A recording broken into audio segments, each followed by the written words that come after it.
Özüm jurnalist Bəkir qızın adı. Bəkir qızı, mən sizi bir aristokrat, ictimaiyyət adamı, sözünü ölçüb biçən, yerini bilən bir qadın kimi tanıyırdım.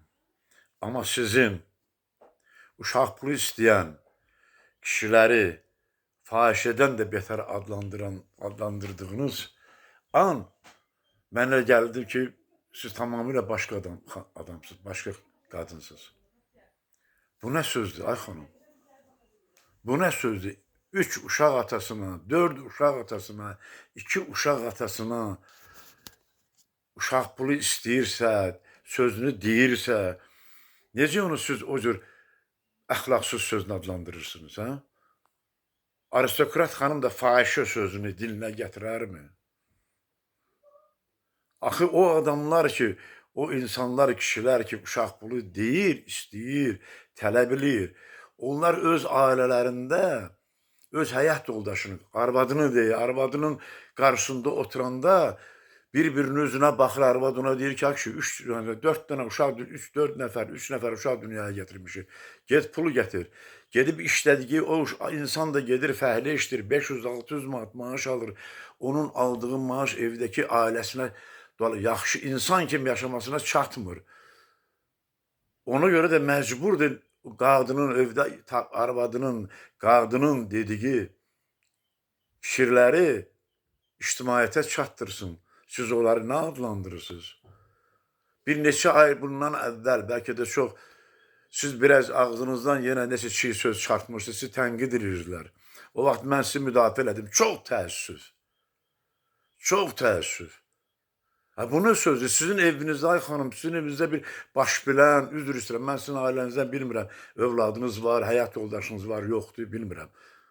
Sizin evdə bir baş bilən yoxdur ki, bu sözü qadın işlədə bilməz, özü də sizin kimi daimi efirlərdə olan, daimi insanlara maarifləndirilmiş, güya maarifləndirici məlumatları verən, fikirlər deyən bir qadının sizə nə olub axı? Bu uşaqlar dövlətindir də. Bu uşaqlar eyni zamanda dövlətindir. Mən keçən çıxışların birində də demişdim ki, paylaşımlarımda demişdim ki, görürsünüz, uşaqlar haqqında dövlət qanunu çıxartır. Uşaqları valideyn döyə bilməz, əziyyət verə bilməz. Çünki onun sahibi eyni zamanda dövlətdir. Bu dövlət də uşağa yardım göstərməlidir də.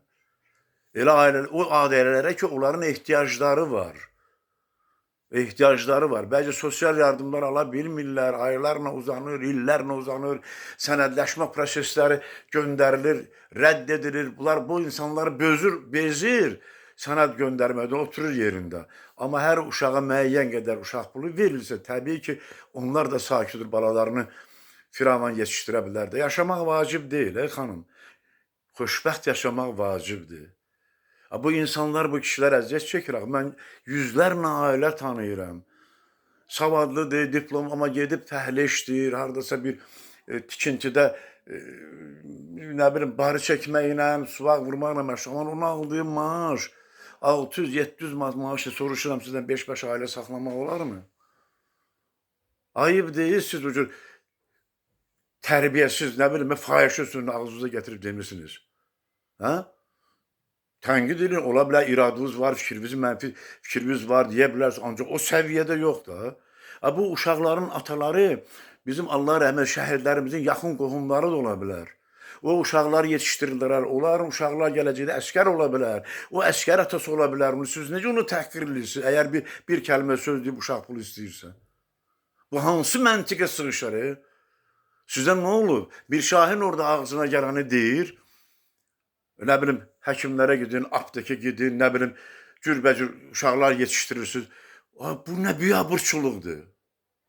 Mən onsuz da Mirşahini istəyirəm, Mirşahini yaxşı tanıyıram. Bir-iki də verilişlərdə mən ekspert kimi olmuşam, ANS-də, şəxsiyyət vəsiqəsində, nə bilim, bir-iki verilişdə olmuşum. Mən ona heç nə deməyəcəm. Əgər o bu yaşda, o boyda təcrübə sahibi olan bir adam o cür milləti təhqir eləyibsə, şəhid qoyu məğrəbələrini, insanları, kişiləri təhqir, mən ona sözüm yoxdur. Sadəcə olaraq mən Allah rəhmət eləsin, Cəlal Əliyev haqqında Yasin oxutdurub dua elətdirəcəm. Çünki o həqiqətən şahinin adını necə özünə layiq adını deyib və Mirşahin özü də Mirşahin layiq olduğu adı deyib, Mirşahin özü də bu adı təsdiq edib ləyaqətsiz çıxışlarla. Vəssalam. Amma qaldı siz axı qadınsınız, ay Bəkir qızı. Siz o cür aristokrat xanım kimi tanıdığım bir qadının bu cür danışığa necə siz yol verdiniz? Necə siz yol verdiniz bu cür cəmaatı, xalqın kişilərini təhqir edirsiniz, ha? Siz o televiziyada üzr istəyirəm, pozğun, cürbəcür hərəkətlərlə xanımlara siz fahişə deyə bilərdiniz. Deyə bilməzdiniz, çünki başınıza oyun açardılar. Amma bu kasıbların, uşaqları üçün pul istəyən kişiləri, ailə sahiblərini, qeyrətli ailə sahiblərini, kasıb ailə sahiblərini siz təhqir edirsiniz. Çox təəssüf, ayıb olsun sizə.